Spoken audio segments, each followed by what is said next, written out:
Pero nosotros antes de irnos, nosotros dejamos una casa que está ubicada en el paradero 36 de Gran Avenida. Todos esos son vecinos que ahora ya son hombres y mujeres grandes, que ellos saben la historia del muchacho ese que no quiso entregar la casa, darle a mi sobrino, que él le arrendó la casa, no le quiso pagar. Impotencia porque... De tenerlo sí. de uno y tarda a llegar.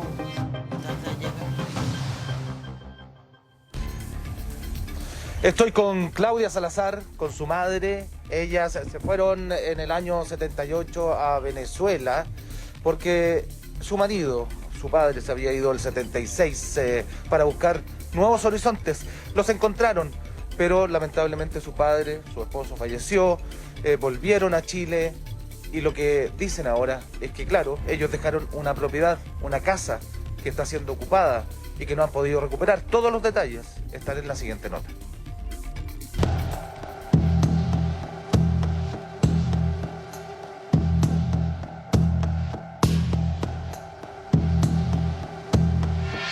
Entonces él vive cómodamente y nosotros... Bueno, a veces yo me pongo a pensar y digo, bueno, él tuvo 42 años cuidándola, pero aunque se hubiera dado la cara, de habernos dicho, bueno, la casa me la quedé, se las voy a devolver, pero ni siquiera eso. Toda esta fotografía nosotros la tomamos en la casa del cumpleaños de mi hijo, de ellos dos, porque ellos son muy cerca, nacieron muy cerca, una el 2 de diciembre y el otro el 9 de enero, entonces lo hacíamos juntos todos. Aquí es dentro de la casa. Sí.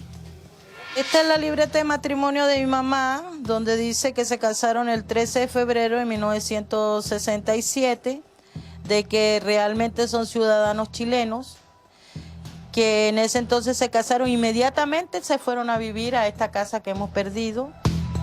Son las duras palabras de Claudia Salazar, quien a sus 52 años de edad tomó la arriesgada decisión de regresar a Chile con la finalidad de poder recuperar la casa que le dejó su padre como herencia, propiedad que hoy estaría en manos de quien fue su vecino. El 19 de mayo regresamos a Chile por la situación que confronta Venezuela en estos momentos. Pero nosotros antes de irnos, nosotros dejamos una casa que está ubicada en el paradero 36 de Gran Avenida, específicamente en el pasaje 19, Los Cóndores de Chile. Todavía no se me olvida el número de la casa donde vivimos. Y cuando regresamos, la casa ya no nos pertenecía, porque hay un muchacho viviendo ahí, un caballero, que era vecino de nosotros en ese entonces cuando vivimos aquí en Chile. Y él dice que mi papá le mandó una carta de Venezuela regalándole la casa. Una historia de conflictos que tiene a esta familia, además de preocupada por recuperar la vivienda, sometida en una incertidumbre legal hace más de 2 años. Sí, esa era toda la esperanza de nosotros llegar y de quedarnos aquí unos días y después ir a la casa. Pero no fue así porque no pudimos conseguir al muchacho. Bueno, la esposa de él ni siquiera salió para la calle, sino que abrió un poquito la puerta y dijo, él no está. Entonces, bueno, nos vinimos y ahí juntamos todos los papeles y no pudimos hacer más nada por la pandemia y que nos metieron en la casa y no pudimos salir a ningún lado.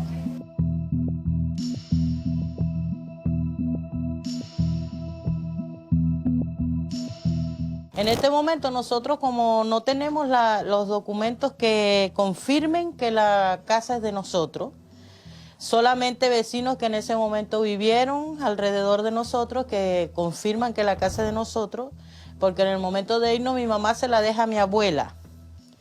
Mi abuela se la pasa a mi tío y mi tío a su hijo, y ahí está el conflicto de la casa.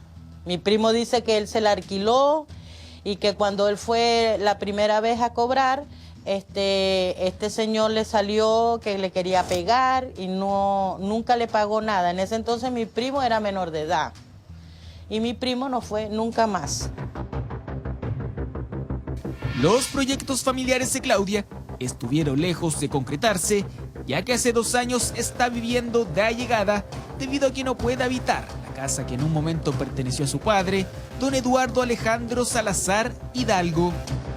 Bueno, nosotros cuando regresamos a Chile, nosotros veníamos con la esperanza y la confianza de que la casa íbamos a vivir en nuestra casa. Cuando vemos la situación de la casa, ya nos vemos que no, y mi tío nos da el alojamiento aquí. Aquí vivimos 8 personas, 9 con mi tío, esperando recuperar nuestra casa en una situación que, teniendo nuestra propia casa, en este momento nosotros no podemos vivir en ella. Se entiende también que a lo mejor él, bueno, dirá, 42 años pasaron, más de 42 años pasaron y nadie la reclamó, ahora es mía. Mal, porque si yo siempre estaba acostumbrada a vivir en mi casa, yo y mis hijos y más nadie, ni mi esposo. Y aquí, bueno, que mi hermano es un pan de Dios, es un ángel. Pero de todas maneras la cosa no puede correr para allá, ni cambiar, ni la cocina agrandarla, ni nada, porque no es de nosotros.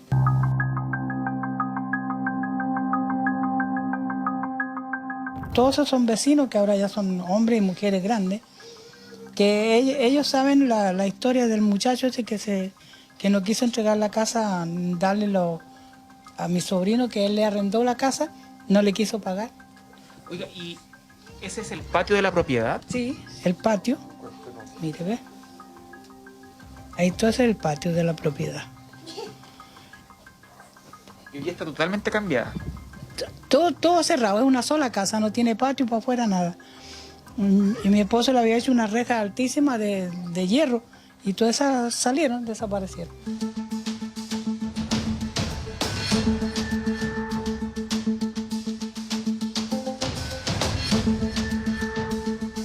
Bueno, con relación al caso de la señora Claudia Salazar, el caso de su familia y que afecta a su madre también, hay que decir que acá ciertamente hay dos posturas distintas. Por una parte tenemos a la señora Claudia y su familia, quienes sostienen que la casa en cuestión les pertenece por cuanto esta casa habría sido o forma parte de una herencia cuya posesión efectiva aún no se ha realizado. Al respecto hay que decir que aun cuando no se haya realizado la posesión efectiva, eso no significa que un tercero, a cualquier título, alegue ser el propietario de dicho bien inmueble. Ahora bien, la otra parte, ¿no es cierto?, entendemos que la versión sería que esa casa habría sido de alguna forma cedida o entregada, regalada, si ustedes quieren, al actual ocupante, lo que parece ser bastante difícil de acreditar por la sencilla razón de que en Chile, desde hace muchísimos años, por décadas, la única forma de transferir la propiedad o el dominio de un bien inmueble es haciéndolo a través de una escritura pública que luego además se tiene que inscribir en el respectivo conservador de bienes de raíces. En este caso corresponde a la comuna de San Miguel. Por lo tanto, quien alega que hubiese recibido esta casa como una suerte de regalo o por la razón que sea, la verdad es que parece bastante difícil de probar en la medida que no se tenga ese certificado. Decidimos acompañar a Claudia junto a su madre a unas pocas cuadras de su hogar para pedirles una explicación a las personas que hoy se encuentran habitando la cuestionada vivienda.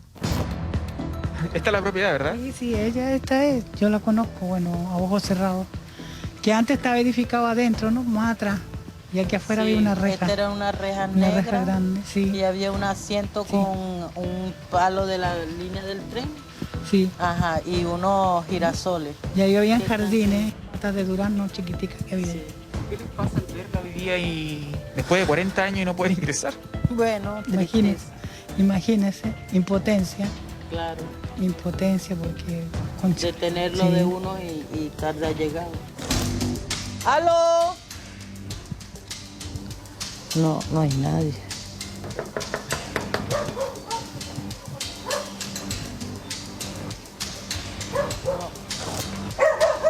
No hay ni un vecino. Hola, disculpe, somos de Bienvenido a Canal 13. Estamos grabando una nota. No, una consulta más que nada. ¿Usted sabe si se encuentra el señor Hugo de aquí? No, ellos trabajan. ¿A qué hora llegan ellos? Ellos trabajan todo el día, así que no es difícil encontrarla. Llegarán tarde, ¿no? Sí, más o menos como a las 8. Ah, ya. Ya.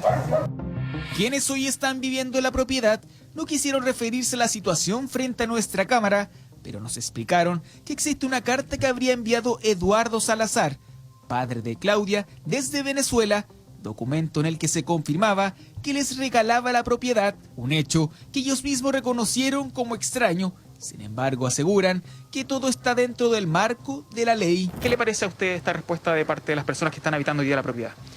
Bueno, a mí me parece extraño, como dicen ellos, también extraño de la carta, de que mi papá le haya dicho o regalado la casa, ya que él decía que teníamos casa en Chile y que podíamos venir tranquilos. No quedo conforme. Tendría que ver la carta, ver que si es la letra, la firma de mi papá. No me acuerdo de haber firmado nada. Y otra cosa, si es una carta sola, no viene no pasó por el consulado, no pasó por ninguna parte. Entonces es una carta que no corre, no sirve. ¿Qué camino legal deberá tomar Claudia y su madre para recuperar una casa que según ellas les pertenece? Esa es la pregunta que se repite a diario en sus mentes. Por ahora, solo esperan volver a convivir en el terreno que las albergó hace más de 42 años. Claudia y su madre viven de allegadas, quieren recuperar esta casa. ¿Han iniciado o no algún trámite legal? ¿Qué valor tiene esa carta, supuesta carta donde el padre ya fallecido de Claudia habría regalado esta casa? Todas las respuestas las tenemos después de una breve pausa.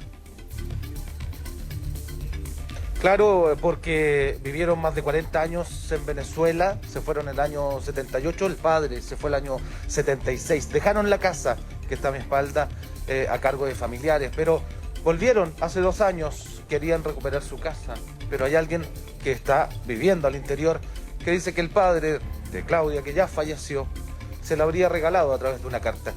¿Han realizado ustedes algún tipo de acción legal para poder recuperar esta casa? No, todavía no, por la pandemia se nos atrasó y porque en la documentación no aparecía el RUT de mi abuela, pero ya lo tenemos, que era la dueña original de la casa. Cuando ella fallece pasa a mi papá. Entonces, por eso no la hemos podido recuperar. No hemos hecho algo legal. Ayer cuando vinimos, ellos dicen que tienen una carta que la mandó mi papá de Venezuela, con la firma de mi mamá, donde le regala la casa. Claro, eso es lo que dicen y que estaría legalizada esa carta. ¿Y Cristian? Está legalizada, pero no, yo creo que no, que eso no, porque mi esposo era reacio de hacer algún trámite así fuera de lo que normal, ¿no? Creo. Tonka, te escuchamos. Sí, quiero preguntarle a ellas, entonces, ellas se enteraron de la carta entonces durante estos días. ¿Ellos la han visto esa carta? Cuando estuvo con vida don Eduardo, ¿les comentó de que iba a escribir esa carta o de sus deseos pensando en lo que dice esta familia que habita esa vivienda? Se lo quiero preguntar a las personas que te acompañan para después preguntarle lo mismo a Marisa Navarrete, nuestra abogada. ¿Escuchó usted lo que? Sí. No. Nunca hemos visto la carta y para mi papá haber legalizado esa carta, el consulado chileno de donde nosotros vivíamos quedaba a 12 horas. Entonces era imposible que él viajara hasta el consulado chileno y pasarlo por una notaría venezolana sin que mi mamá se enterara, porque estando casados tenía que haber ellos firmado. Ah, ellos estaban casados sin separación de bienes. Disculpa que la interrumpa. Ellos se casaron en el 67, entonces en ese momento no había separación de bienes, todo era junto. Perfecto. O sea, era una comunidad matrimonial. Es que justamente le queremos preguntar eso a Marisa. Exacto, Marisa, porque el tema es, primero la carta efectivamente es apócrifa, es decir, no se sabe si existe o no existe, pero la pregunta que hace Tonka, ¿y si existiera, digo yo, tendría alguna validez, Marisa? A ver, bueno, como ya hemos conversado en otras oportunidades, ¿cierto? Para poder ser propietario de un inmueble se tiene que efectuar o un contrato de compraventa o una donación. Ambos contratos, ¿cierto? Se deben constar por una escritura pública, es decir, una escritura que se hace ante un notario público y con posterioridad llevar ese título, esa escritura a el conservador de bienes raíces. Si eso no se hace, no es posible adquirir el dominio de una propiedad inmueble. Una carta no es suficiente para poder, eso ni siquiera es suficiente, no sirve para adquirir el dominio de una propiedad. Cuando no se tiene título de dominio, ya lo hemos dicho, existe un procedimiento distinto, que es un procedimiento por bienes nacionales, que tampoco es el caso. Entonces, Marisa, disculpa para volver al punto, o sea, si esta carta, si existiera esa carta, si incluso don Eduardo, si es que hubiera viajado, por ejemplo, al consulado, hubiera pasado por el consulado, lo hubiera timbrado, ¿tampoco tiene validez? No, tiene que ser una escritura pública ante notario. Entonces, como digo, si no es una escritura pública donde constan las estipulaciones de la venta o de la donación, obviamente la carta no amerita ni es, digamos, posible adquirirla a través de una carta. Ahora, si es una donación, además hay un trámite adicional que hay que hacer, porque no es llegar y donar y regalar casas. ¿Ya? Hay un trámite que se hace ante un tribunal que se llama la insinuación de la donación, que en el fondo es una autorización que da un tribunal. Entonces es muy difícil que alguien haya regalado una casa así nomás, ¿ya? Por lo tanto, ellas, si había una casa que se adquirió dentro de un matrimonio, además, ¿cierto?, esa propiedad pertenece al matrimonio en comunidad, en sociedad conyugal. Por lo tanto, ambas partes eran dueñas, ¿cierto?, por iguales partes. Si una de esas partes falleció, entonces la parte de la persona que falleció, la mitad, la heredan tanto su cónyuge como los hijos. Por lo tanto, aquí probablemente lo que hay es una comunidad de herederos, ¿cierto?, entre los hijos y el cónyuge sobreviviente. Sí. Para que ellos tengan un título de dominio, tienen que hacer el trámite de la posesión efectiva, que lo pueden hacer sin abogado. Es decir, van al registro civil y hacen este trámite de la posesión efectiva. ¿Te puedo hacer una, Marisa? Sí. Pensando en este caso y tantos otros, porque una vez se toma este caso y se puede repetir en diferentes partes del país.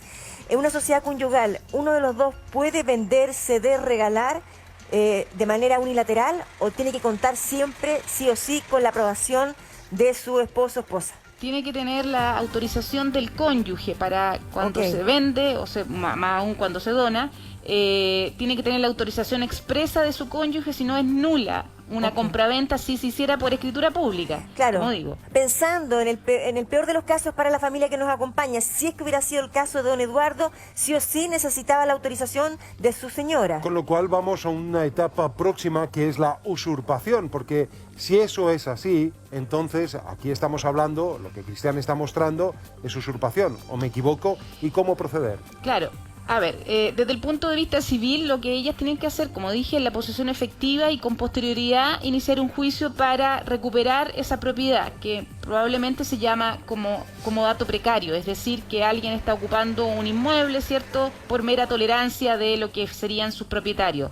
Jamás el transcurso del tiempo va a hacer que esas personas adquieran el dominio de esa propiedad, ¿ya? Y eventualmente también podría configurarse un delito de usurpación, que es aquel, ¿cierto?, que se apropia de una cosa, ¿cierto?, un inmueble en este caso, que es ajena y se la trae para sí. Eventualmente podría configurarse. Una pregunta, y es, si por ejemplo resulta que porque a mí me están usurpando mi propiedad, yo debo incurrir en otros gastos, por ejemplo, otro alquiler, porque no puedo vivir en mi propia casa, porque hay otras personas dentro. En ese juicio, el día de mañana, estos usurpadores también debieran responder por todos los gastos en los que yo he incurrido. ¿Puede ese ser, verdad, un elemento también? Claro. Bueno, para que una persona, ¿cierto?, sea responsable de indemnizar los perjuicios a una que cometió por cualquier otra cosa, tiene que demandar también. O sea, las personas deberían demandarlos a ellos para que sea un tribunal el que diga, sí, estas personas deben ser condenadas de indemnizar todos los perjuicios que ocasionaron por eventualmente esta usurpación o esta ocupación ilegal de una propiedad. Pero ese juicio es bastante más largo y es un juicio ordinario, ¿ya? No es automático que una vez, ¿cierto?, que las personas son lanzadas de la propiedad que no es de ella, vayan a tener que obligatoriamente indemnizarlo. Tiene que hacer un juicio adicional. Perfecto, pero es importante elemento, Cristian, para que los puedas compartir con Claudia Salazar y decirles además también que recaben todos esos gastos, porque eso suma y debe pagarse eventualmente. Cristian. Claro, ustedes tienen que realizar eso, está escuchando, ¿no? ¿Te está escuchando, ¿no? Sí. Sí, pero ve, ella, ayer cuando hablamos con la señora que está en la casa, ella dice que por medio de la carta que mi papá mandó, Ellos con un abogado hicieron todos los papeles y ahora la casa está a nombre de ellos con su título de propiedad. Es que ahí hay un Entonces, tema adicional. nosotros no hemos... Sí, perdón, que la Sí, interrumpa. Ahí hay ellos un tema dicen que ya adicional. esa casa la pasaron... Sí, Marisa, Perfecto, sí. le proponemos una cosa, si es por interno Marisa Exacto, puede para entregarle esa asesoría, porque ya hay un punto más que Marisa ve que complica la situación, que no debe ser tan fácil de dirimir y conversar acá en televisión. Entonces, en este paréntesis, comuníquense internamente para luego, en breves minutos más, volver con este caso y la denuncia que nos presenta hoy Cristian. Vamos y volvemos con ustedes porque hay más hoy.